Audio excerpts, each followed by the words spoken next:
Hi, y'all. Welcome back to Brit Eats. So, you've probably noticed it's been a while since I last recorded, and to be honest, I've been super freaking depressed. I mean, you've already seen from recent videos and the different things that I've talked about that, I've just had a lot going on. But yeah, it's been a process to work through it and just navigate all of that. And I feel like this year has held a lot of pain of what should have been in it. And losing my grandmother to cancer and losing my TT to COVID and having my heart broken in such a short amount of time has really been reshaping a lot of my life and how I approach it. And I've been wanting to make sure I take time to make strides towards trying to do the things that usually make me happy again. I've gotten back into playing games after a friend loaned me a Switch Lite. I've been hanging out with and talking to friends more in general, and I've been thinking about the future and what I want to put my energy and time that I do have towards. I've been trying to identify the worst of my depressive tendencies and figure out how to be more proactive about combating them. And I'm trying to remind myself that I deserve to live in a healthy and clean environment that supports my mental health. And when I can, I want to work to give myself that. I've said this before, but I really do feel like when you're at your lowest, you should gift yourself with the gentlest treatment possible. I have a really bad habit of being really hard on myself for not being able to engage in the ways that I normally do or give as much as I'm used to. But I've learned after years of digging into myself that it takes even more energy to do so, and it makes it that much harder to pull myself out of that spot later. I can't lift myself up if I'm constantly pushing myself back down into a hole. And of course, this has its nuances too. Sometimes we're in low places because of the guilt and shame we feel as a result of our own actions. And sometimes we need to sit with that feeling and remember the harm that we've caused and how we want to strive to behave differently and be better people. But there's still a difference between drowning yourself in shame and guilt and truly holding yourself accountable for your actions. We have to ask ourselves if our guilt and shame make us stagnant or if they mobilize us towards something greater. This kind of leads me back into the whole proactivity thing within our intra and interpersonal relationships. Being mindful of my own needs from a full viewpoint helps me be more aware of the potential needs of others, or at the very least informs me that other people need the space, time, and awareness to be mindful of their own needs too. So I'm hoping that in sharing some of these tips that I've come up with to get through depressive tendencies and depressive episodes, that it'll help someone else too. I have a lot to say. I wrote a lot of it down because there's just so much to say. And I feel like the one thing I do want to say is that, above all else, these things do help, but I feel like the number one thing that does help is recognizing that, existing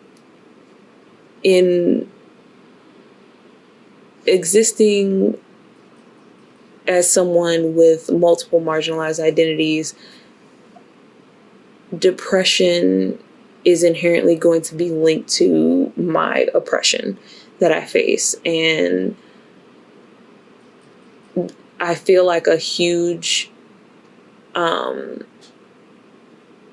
shortcoming of practicing psychology today or practicing psychologists today is that there's not enough awareness of the fact that these societal structures and systems do actively depress and do actively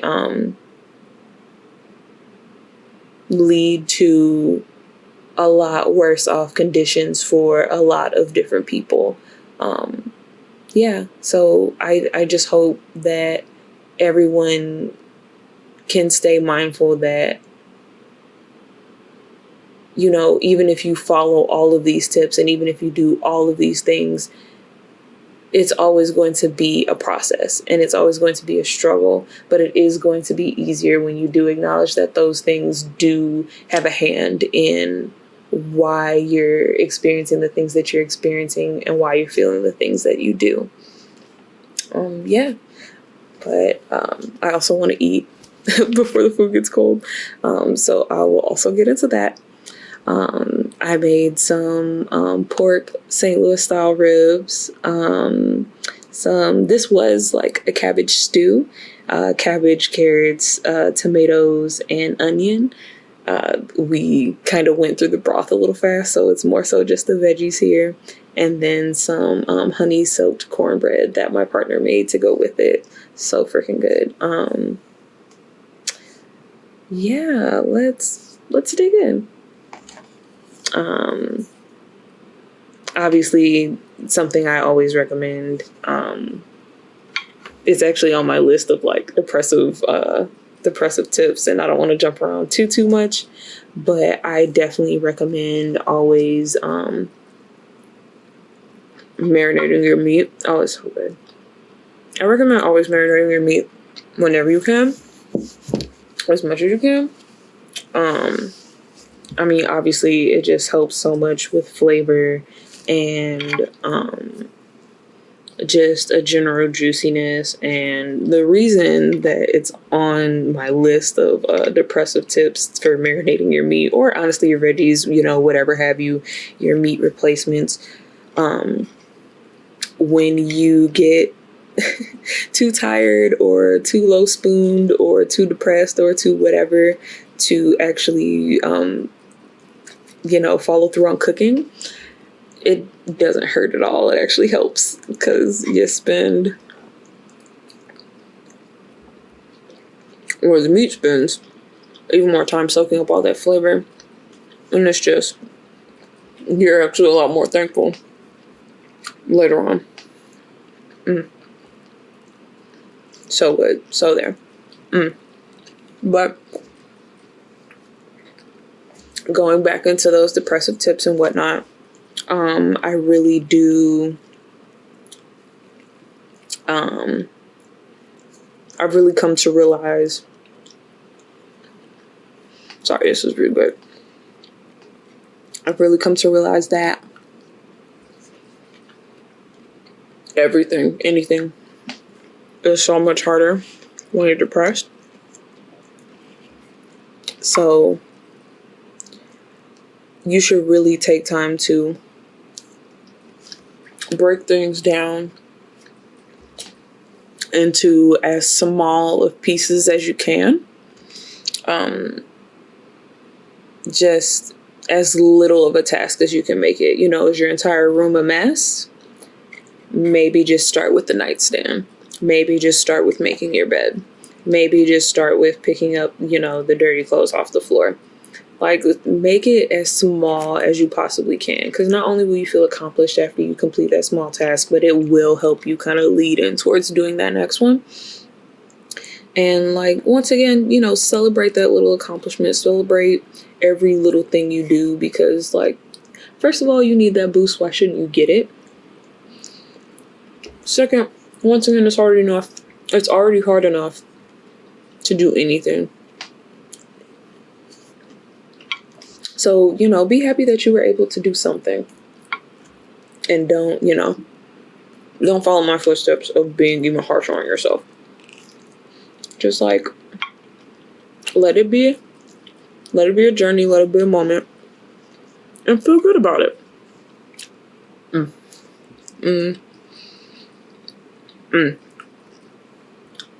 So that also brings me back to, the whole dirty room thing. Get your dirty dishes out of the room. But that brings me to my next tip of get a dish bin. And I feel like a lot more people are getting, hip to this. And honestly, I don't think I'll drop it no more. I'll get it. Don't worry. There we go. When I got a dish bin, it was so freaking helpful. Because one of the worst parts of cooking, for me anyway, is having to do the dishes. But the worst part of not doing the dishes is not having access to your sink. And so it just kind of puts a damper on everything. But with the dish bin,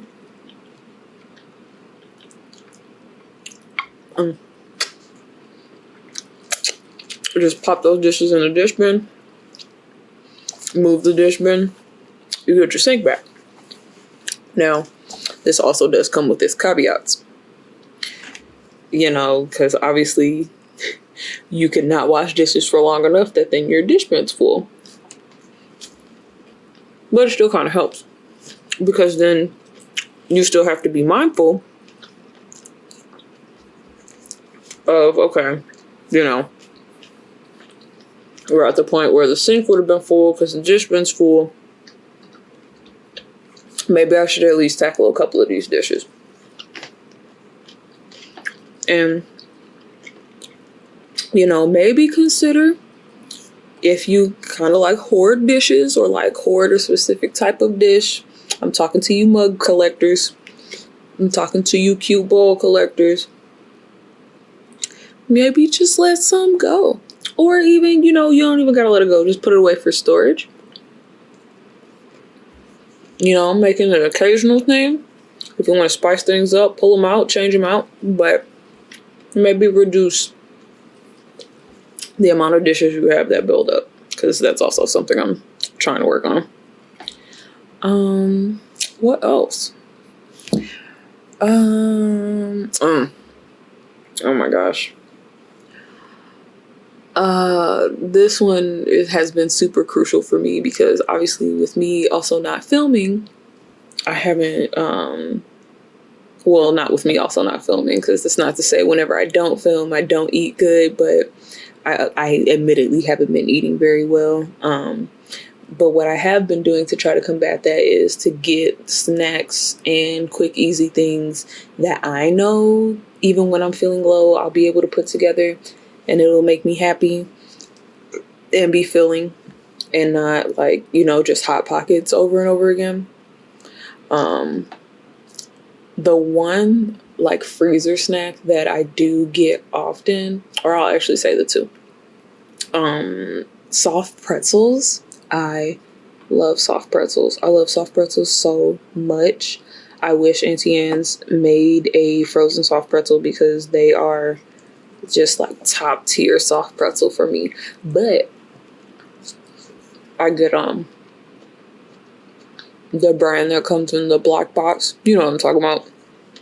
I get those in bulk whenever I can. Because 2 of those pretzels for lunch, and you know, in the middle of a day where it's maybe like 3 and I haven't eaten, it's like perfect. And also,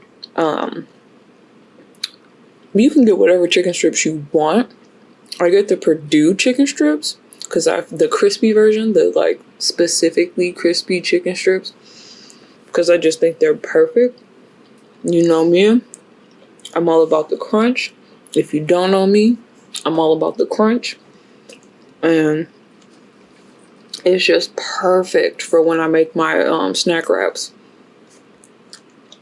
Because McDonald's made a mistake and got rid of their snack wraps. So I had to remake them. And honestly, like, tortilla lettuce, shredded cheddar cheese, some onion, and those freaking chicken strips. Just perfect. Out of this freaking world. I'm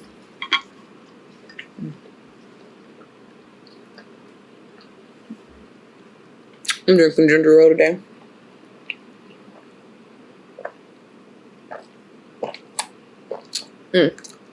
I wanted to get Sprite, but I couldn't find that anywhere. But it's cool.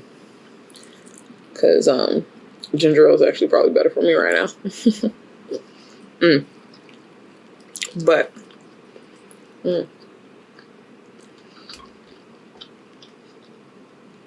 I'm trying to think of more like snacky things that I can suggest. I really like, I try to cycle through a lot of different breakfast bars as well, or like granola bars and stuff. I really like those Sunbelt Bakery ones, I think they're called, the ones that are dipped in fudge.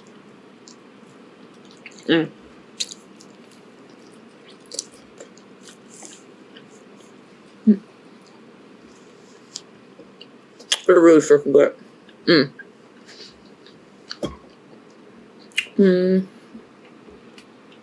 I'm trying to think of other ones I like.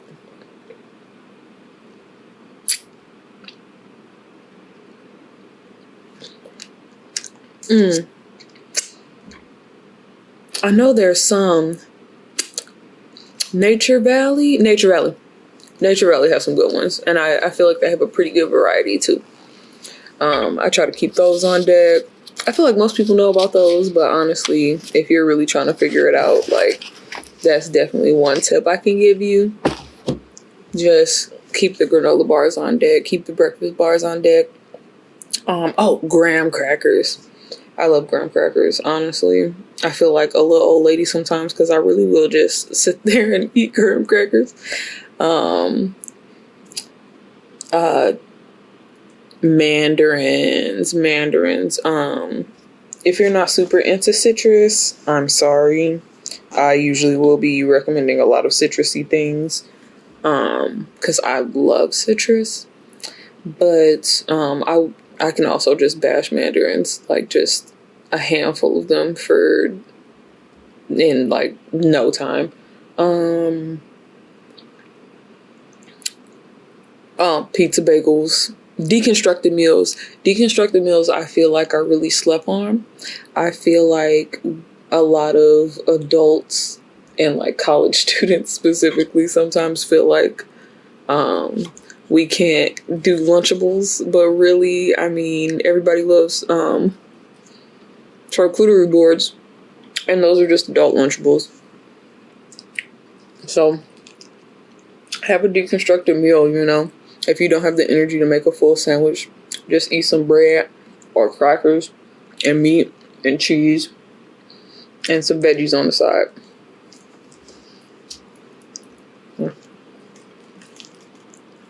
I know I'm eating this weird. You don't at me.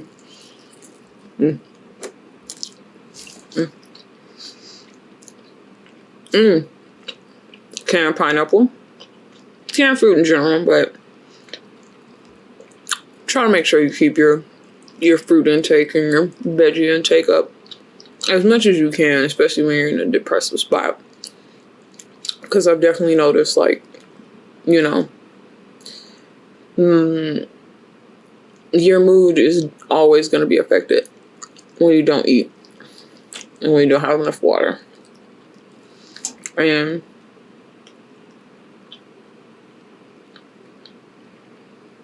I've definitely noticed when I don't eat a lot of produce, like fresh produce, that it can also be really, really bad in particular. So as much as you can, please, you know, experiment with different types of produce.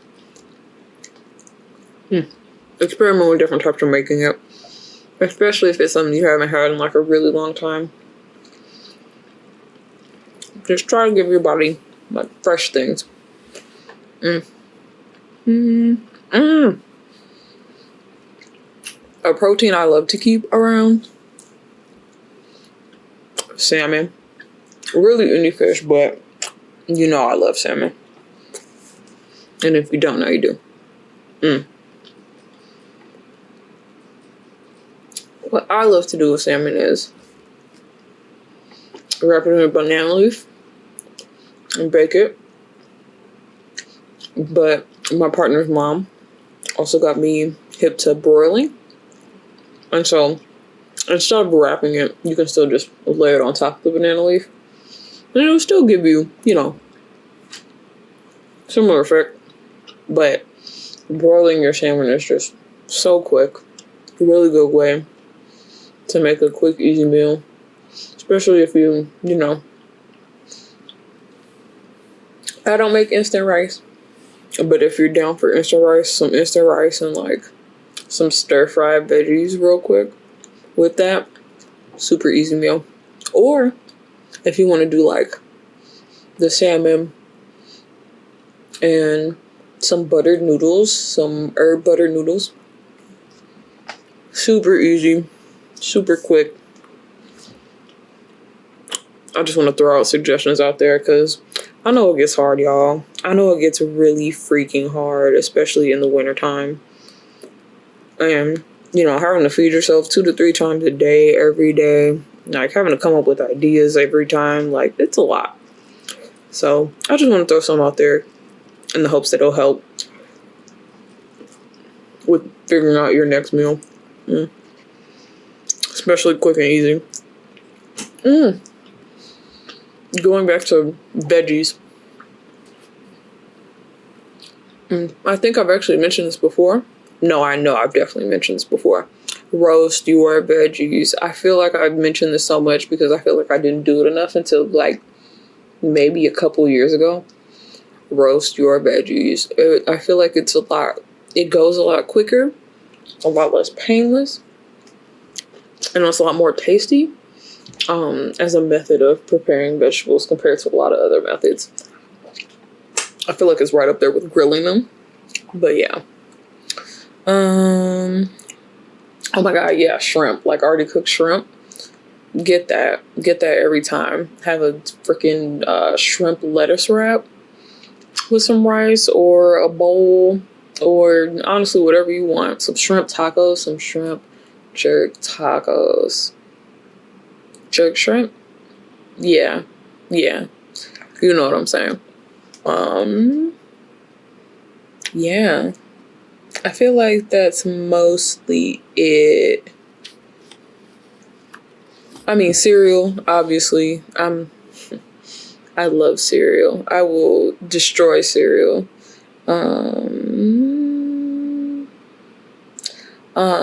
I briefly mentioned this already, but just being as gentle with yourself as you can.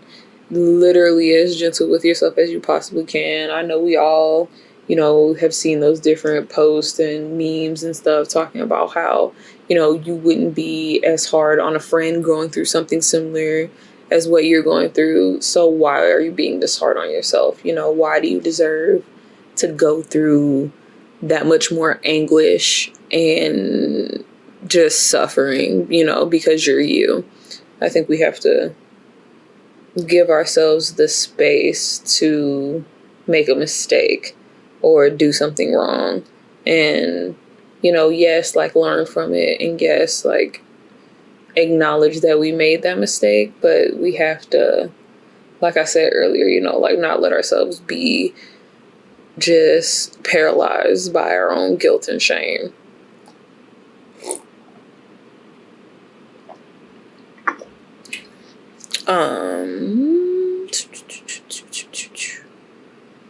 Yeah, remember that these feelings will pass, and this, whatever struggle, some time that you're going through is going to pass too. And I mean, speaking strictly for myself, like 2021 was a really rough year. It was just, it kind of did feel like, at each turn, just I was waiting for the next bad thing to happen. And I do feel like that's turning around at this point. And I do feel like doors must close for some to open. And I'm trying to leave myself open to those opening doors. And I'm trying to remind myself that even though this time has been very hard, and even though it's kind of dragged on and it's been long, it will pass. This won't be forever. And I should take the time to sit with what it was, because it has also shaped me. It is also, just as tangible of an experience in my life as anything else that I've been through. And I have to own that. I have to own that to be able to heal, to move forward.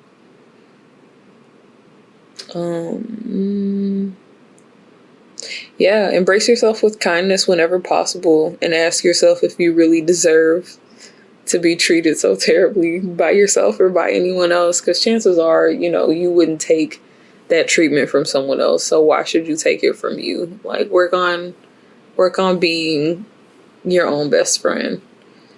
And this leads into the next one. Treat yourself as much as possible. Get that thing, do that thing, make sure you're still being conscious of impulsiveness and anything that might be something that you're doing out of self-harm rather than self-love.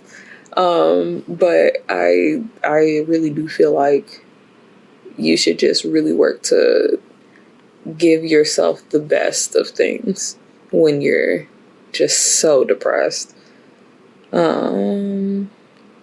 Yeah, craving something, have it. Been wanting something, get it.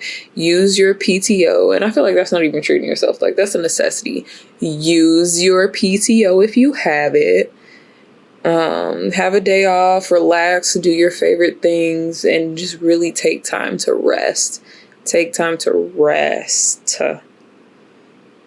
Spend time with loved ones or people that make you happy. Yes, depression can make us isolate a lot. I know I am queen of isolation when I'm super depressed. I withdraw super terribly, and it gets even worse because I get into this mindset of, oh, well, no one's checking on me, so I'm not important. And, it didn't make a difference if I was there or not in the first place. And that is, obviously a spiral and such a rabbit hole to go down. And it's not healthy and it's not productive because, one, everybody has their own stuff going on. Everybody has their own situations. Everybody's going through their own things. Somebody else is not always going to be able to be present for you, just as you're not always going to be able to be present for someone else. And depression also has a way of making us think that we're a lot more alone than we are. I know I have great people in my corner and true loved ones that support me, and I have to remind myself of that whenever I get into those zones. And one of the best ways to do that is to reach out and to, set time and space to spend with those people that mean so much to you.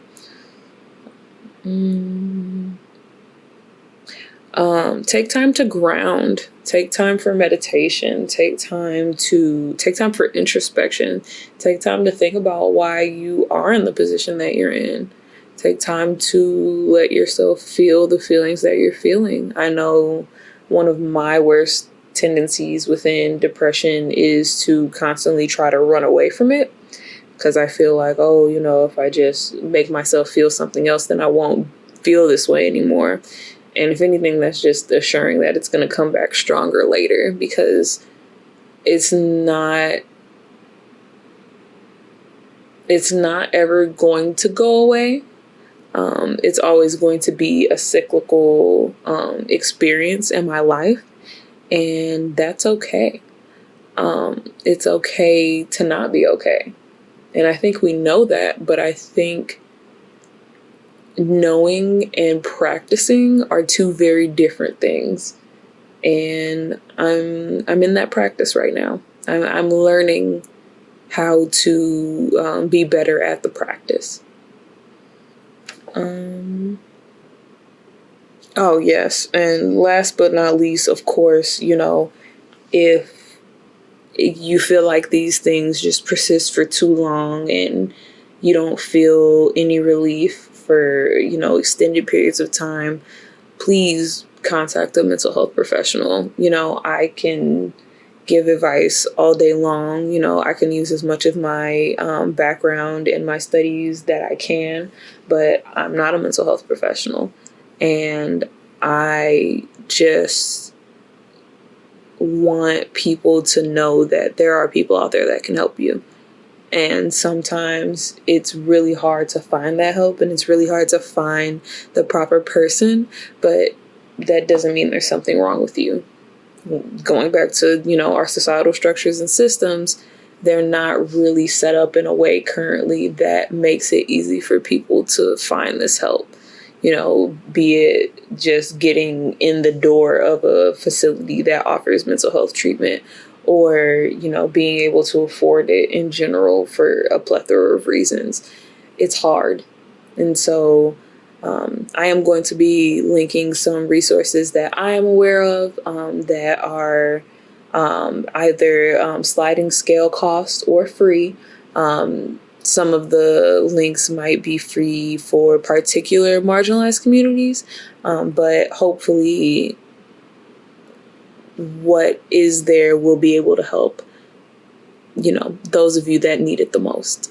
And if not, I highly recommend, always hitting up Google, hitting up any social media groups that you may be aware of that might have more resources available. But once again, I'll be dropping some links below. So even if you don't feel like you need it right now, go ahead and check it out. You never know when somebody else might need it, or when you might need it down the line later. Yeah. I think that's it for me for this one, but thanks so much for tuning in. And if you made it to the end of the video, thank you so much for sticking around. And I hope that these tips will help you through what seems like is going to be a very dark and very cold winter. Till next time. Thanks, y'all.